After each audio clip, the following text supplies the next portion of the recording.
সুপ্রভাত কন্যাকুমারী থেকে। আজকের ব্লগটি এখান থেকেই শুরু করছি। কন্যাকুমারীতে আজকে আমাদের দ্বিতীয় দিন। ভোরবেলা উঠে চলে এসেছি সমুদ্রের ধারে, সেই বহু প্রতীক্ষিত ফার্স্ট সানরাইজ দেখতে। কন্যাকুমারীর সূর্যোদয় নিয়ে কত গল্প শুনেছি, কত ভিডিও দেখেছি। ভাবছিলাম আজ আমি নিজে সেই দৃশ্যের সাক্ষী হব।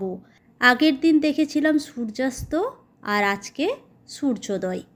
এই জায়গাটায় দাঁড়িয়ে সূর্য উঠতে দেখা তা শুধু চোখের দেখা নয়, এটা এক অনুভব।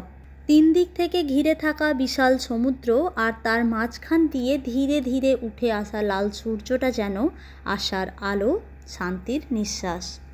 কিন্তু প্রকৃতি যেন একটু খেলা করলো। আকাশ ছিল মেঘে ঢাকা, তাই ঠিক মতো চোখে পড়ল না সূর্যের সোনালি রং। একটা হালকা আক্ষেপ থেকে গেল বটে, কিন্তু তবুও এই সকালটা মনে রাখার মতো। কারণ প্রকৃতি যেমন মুগ্ধ করে, তেমনি মাঝে মাঝে নিজের মতন চলেও। এবার সময় এক কাপ গরম চায়ের, তাই চললাম কাছের একটা ছোট্ট দোকানে। চায়ের দোকান মানেই তো গল্প, আড্ডা আর স্থানীয় মানুষের সঙ্গে পরিচয়ের জায়গা। ঠিক তখনই এক অচেনা অথচ অদ্ভুতভাবে পরিচিত মুখের সঙ্গে দেখা। একজন ভদ্রলোক, হাতে চায়ের কাপ। আলাপ হতেই জানলাম উনি এসেছেন তারকেশ্বর থেকে।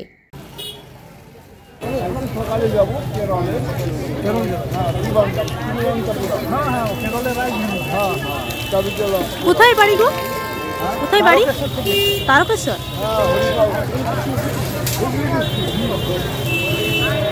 ভিন রাজ্যে এসে নিজের ভাষা শুনলে বুকের ভিতর কেমন যেন একটা আলাদা উষ্ণতা জাগে।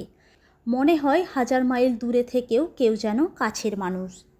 চায়ের পর্ব শেষ করে চললাম কন্যাকুমারী আম্মার মন্দিরে। মন্দিরে বেশ লম্বা লাইন। এখন ক্যামেরাটা একটু বন্ধ করছি, মন্দির দর্শন করে তারপর আপনাদের সাথে দেখা হচ্ছে। এই মন্দির শুধু দক্ষিণ ভারতের একটা তীর্থস্থান নয়, বরং এখানে লুকিয়ে আছে হাজার বছরের ইতিহাস আর এক দেবীর অনন্ত শক্তির কাহিনী। কন্যাকুমারী, পর্বত হিমালয়ের কন্যা, এক দেবী যিনি চিরকাল কুমারী রূপে পূজিতা। সমুদ্রের ধারে দাঁড়িয়ে থাকা এই মন্দির শুধু ধর্মীয় দিক থেকে নয়, এক অপূর্ব প্রাকৃতিক সৌন্দর্যের অংশ। এখান থেকে সূর্যোদয় আর সূর্যাস্ত দুটোই দেখা যায়, যা ভারতের অন্য কোথাও সম্ভব নয়। এই দর্শন, এই অনুভব স্মৃতিতে রয়ে যাবে অনেক দিন। এই মন্দিরের পেছনে একটা পৌরাণিক কাহিনী আছে, সেটা আমি জেনেছি। চলুন আপনাদের সাথে শেয়ার করে নিই। দেবী পার্বতী এখানে তপস্যা করেন ভগবান শিবকে বিয়ের জন্য। ঠিক বিয়ের দিন রাতে নারদের কৌশলে শিব আসতে না পারায় বিয়ে ভেঙে যায়। কুমারী দেবী তখন সারা জীবন কুমারী থেকে যান আর শিবের প্রতি অটল প্রেমে নিজেকে উৎসর্গ করেন। এই মন্দিরে আজও দেবীকে এক অবিবাহিতা কন্যা রূপে পুজো করা হয়। ধীরে ধীরে এই কাহিনী রূপ নেয় এক গভীর আধ্যাত্মিকতার। দেবীর শক্তি আর ত্যাগের প্রতীক হয়ে ওঠে এই মন্দির। বিশ্বাস করা হয় তিনি নারী শক্তির এক অপরাজেয় রূপ, ভক্তদের মনোবাঞ্ছা পূরণ করেন আর জীবন থেকে অন্ধকার সরিয়ে দেন। Big size price how much? 3500 and small size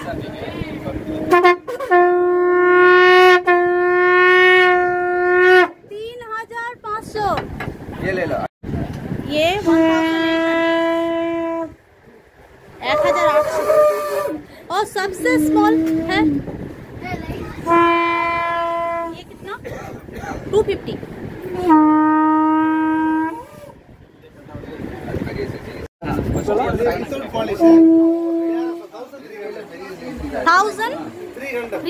without polish.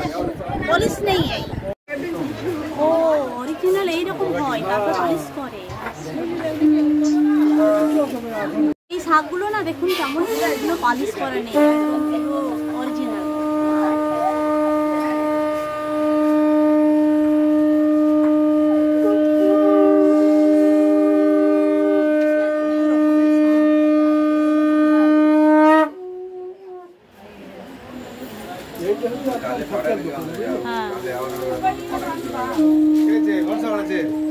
অনেক দিনের ইচ্ছে ছিল কন্যাকুমারী এসে একবার লঞ্চে করে পৌঁছে যাব সেই ঐতিহাসিক জায়গায়, বিবেকানন্দ রক মেমোরিয়াল। কিন্তু জীবনের সব ইচ্ছে কি আর পূরণ হয়? এত কাছে এসেও কাছে গিয়ে দেখতে পারলাম না। আগের দিন আমরা যখন সেখানে গেলাম তখন গেট ক্লোজ করে দিয়েছে, আর আজ বলছে 11টার পরে খুলবে। যখন আমরা টিকিট বুক করছিলাম তখন আমরা জেনেছিলাম যে 8টার সময় গেট খুলে দেয়, তো সেই মতো আমরা টিকিট কেটেছিলাম। দূর থেকেই চেয়ে দেখলাম রকটাকে, মনের ভিতর এক টুকরো আক্ষেপ থেকে গেল। কাছে গিয়ে স্পর্শ করতে পারলাম না। तो हर रोज यहाँ पर ऐसा ही भी होता है।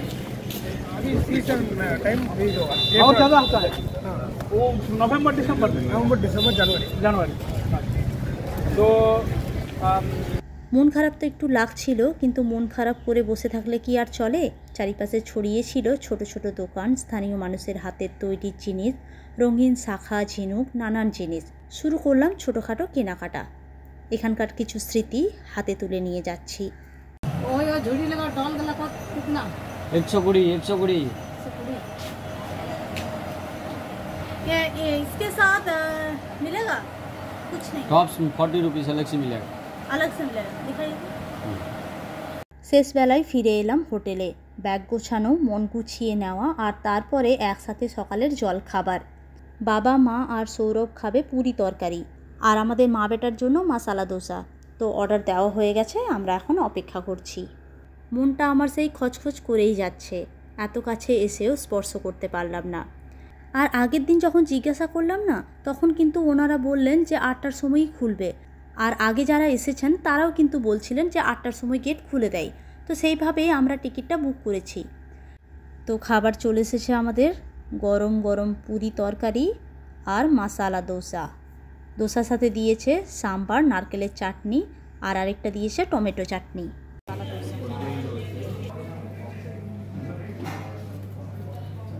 সময় হলো বিদায়ের। হোটেল থেকে অটো করে চলে এলাম স্টেশনে। এভাবেই শেষ হলো বাবা মায়ের সঙ্গে কন্যাকুমারী ভ্রমণের দ্বিতীয় দিন। সব দেখা হয়নি, কিছু স্বপ্ন অধরাই থেকে গেল। তবুও যা দেখলাম, যা অনুভব করলাম, তা জীবনের ব্যাগে ভরে নিয়ে ফিরছি, অনেক ভালোবাসা আর অভিজ্ঞতা নিয়ে। তবে চলুন, আজকের ব্লগটি এই পর্যন্তই। ব্লগটি কেমন লাগলো জানাবেন। ভালো লাগলে একটি লাইক আর শেয়ার করবেন। আর যারা এখনও আমার চ্যানেলটিকে সাবস্ক্রাইব করেননি অথচ আমার ব্লগ দেখতে আপনাদের ভালো লাগে, তাদেরকে রিকোয়েস্ট করব চ্যানেলটিকে সাবস্ক্রাইব করার জন্য। তবে চলুন, আজকের ব্লগটি এই পর্যন্তই। আবার আপনাদের সাথে দেখা হচ্ছে আমার পরের ব্লগে। সবাই খুব ভালো থাকবেন, সুস্থ থাকবেন আর আনন্দে থাকবেন। ধন্যবাদ।